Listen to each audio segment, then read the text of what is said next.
ಸ್ನೇಹಿತರೆ, ಮಾತು ಮುತ್ತಿನಂತಿರಬೇಕು, ಮಾತು ಸ್ಫಟಿಕದ ಸಲಾಕೆಯಂತಿರಬೇಕು ಎಂಬ ವಚನವನ್ನು ನೀವು ಕೇಳಿರಬಹುದು.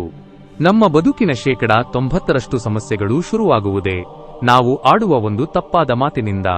ಅದೇ ರೀತಿ ನಮ್ಮ ಜೀವನದ 90% ಯಶಸ್ಸು ಅವಲಂಬಿತವಾಗಿರುವುದು ಕೂಡ ನಾವು ಎಷ್ಟು ಪರಿಣಾಮಕಾರಿಯಾಗಿ ಮಾತನಾಡುತ್ತೇವೆ ಎನ್ನುವುದರ ಮೇಲೆ. ದ್ರೌಪದಿ ಆಡಿದ ಒಂದು ಮಾತು ಮಹಾಭಾರತ ಯುದ್ಧಕ್ಕೆ ಕಾರಣವಾಯಿತು ಎನ್ನಲಾಗುತ್ತದೆ. ಹಾಗಾದರೆ ಒಬ್ಬ ವ್ಯಕ್ತಿ ಹೇಗೆ ಮಾತನಾಡಬೇಕು? ನಮ್ಮ ಮಾತಿನಲ್ಲಿ ಶಕ್ತಿ ಬರಬೇಕಾದರೆ ನಾವು ಏನು ಮಾಡಬೇಕು? ಭಗವದ್ಗೀತೆಯ 17ನೇ ಅಧ್ಯಾಯದಲ್ಲಿ ಶ್ರೀಕೃಷ್ಣನು ಇದಕ್ಕೆ 4 ಸರಳ ನಿಯಮಗಳನ್ನು ನೀಡಿದ್ದಾನೆ. ಅದನ್ನು ವಾಕ್ ತಪಸ್ಸು ಎನ್ನಲಾಗುತ್ತದೆ. ಇಂದಿನ ವಿಡಿಯೋದಲ್ಲಿ ಈ ಅದ್ಭುತ ಕಲೆಯ ಬಗ್ಗೆ ತಿಳಿಯೋಣ. ಭಗವದ್ಗೀತೆಯ 17ನೇ ಅಧ್ಯಾಯದ 15ನೇ ಶ್ಲೋಕದಲ್ಲಿ ಕೃಷ್ಣ ಹೀಗೆ ಹೇಳುತ್ತಾನೆ, ಅನುದ್ವೇಗಕರಂ ವಾಕ್ಯಂ ಸತ್ಯಂ ಪ್ರಿಯಹಿತಂ ಚ ಯತ್. ಅನುದ್ವೇಗಕರಮೆಂದರೆ ನಮ್ಮ ಮಾತು ಕೇಳುವವರ ಮನಸ್ಸಿನಲ್ಲಿ ಅಶಾಂತಿ ಅಥವಾ ಉದ್ವೇಗವನ್ನು ಉಂಟುಮಾಡಬಾರದು. ನಾವು ಎಷ್ಟೇ ಸರಿ ಇದ್ದರೂ ಎದುರಿಗಿದ್ದವರಿಗೆ ನೋವಾಗುವಂತೆ ಅಥವಾ ಕಿರಿಕಿರಿ ಆಗುವಂತೆ ಮಾತನಾಡಬಾರದು. ಸತ್ಯಂ ಅಂದರೆ ನಾವು ಆಡುವ ಮಾತು ಸತ್ಯವಾಗಿರಬೇಕು.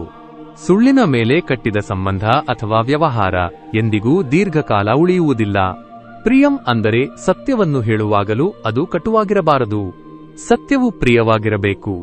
ಅಂದರೆ ಮೃದುವಾದ ಭಾಷೆಯಲ್ಲಿ ಸತ್ಯವನ್ನು ಹೇಳುವ ಕಲೆ ನಮಗೆ ಗೊತ್ತಿರಬೇಕು.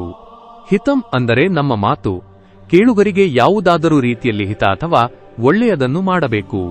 ಸುಮ್ಮನೆ ಹರಟೆ ಹೊಡೆಯುವುದು ಅಥವಾ ಪರರ ನಿಂದನೆ ಮಾಡುವುದು ಹಿತವಲ್ಲ. ಮೌನದ ಮಹತ್ವ. ಹೆಚ್ಚು ಮಾತನಾಡುವವರಿಗಿಂತ ಸರಿಯಾದ ಸಮಯದಲ್ಲಿ ಮೌನವಾಗಿರುವವರಿಗೆ ಶಕ್ತಿ ಹೆಚ್ಚು. ಕೃಷ್ಣನು ಗೀತೆಯಲ್ಲಿ ತನ್ನನ್ನು ತಾನು ಮೌನಂ ಚೈವಾಸ್ಮಿ ಗುಹ್ಯಾನಾಂ ಎಂದಿದ್ದಾನೆ. ಅಂದರೆ ರಹಸ್ಯಗಳಲ್ಲಿ ನಾನು ಮೌನವಾಗಿದ್ದೇನೆ ಎಂದು ಕರೆದುಕೊಂಡಿದ್ದಾನೆ. ನಾವು ಯಾವಾಗ ಮೌನವಾಗಿರುತ್ತೇವೋ ಆಗ ನಮ್ಮ ಒಳಗಿನ ಶಕ್ತಿ ಹೆಚ್ಚಾಗುತ್ತದೆ. ಕೋಪ ಬಂದಾಗ ಅಥವಾ ವಿವಾದಗಳು ನಡೆದಾಗ ಮೌನವಾಗಿರುವುದು ಅತಿ ದೊಡ್ಡ ಬುದ್ಧಿವಂತಿಕೆ. ಮೌನವು ನಮಗೆ ಆಲೋಚಿಸಲು ಸಮಯ ನೀಡುತ್ತದೆ ಮತ್ತು ಶಕ್ತಿಯನ್ನು ಉಳಿಸುತ್ತದೆ. ಜಗತ್ತಿನ ಮಹಾನ್ ನಾಯಕರೆಲ್ಲರೂ ಮೌನದ ಶಕ್ತಿಯನ್ನು ಬಳಸಿಕೊಂಡವರೇ.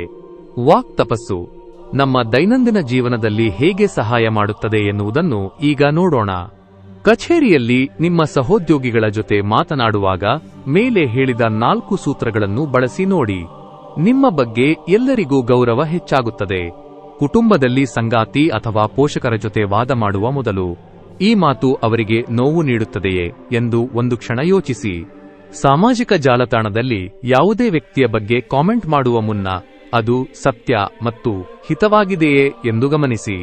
ಒಬ್ಬ ವ್ಯಕ್ತಿಯ ವ್ಯಕ್ತಿತ್ವವು ಅವನ ಬಟ್ಟೆಯಿಂದಲ್ಲ, ಅವನ ಮಾತಿನಿಂದ ಅಳೆಯಲ್ಪಡುತ್ತದೆ. ಒಳ್ಳೆಯ ಮಾತುಗಳು ನಮ್ಮ ಸುತ್ತಮುತ್ತಲಿನ ಪರಿಸರವನ್ನು ಸಕಾರಾತ್ಮಕವಾಗಿಡುತ್ತವೆ. ಸ್ನೇಹಿತರೆ, ಮಾತು ಬೆಳ್ಳಿ, ಮೌನ ಬಂಗಾರ.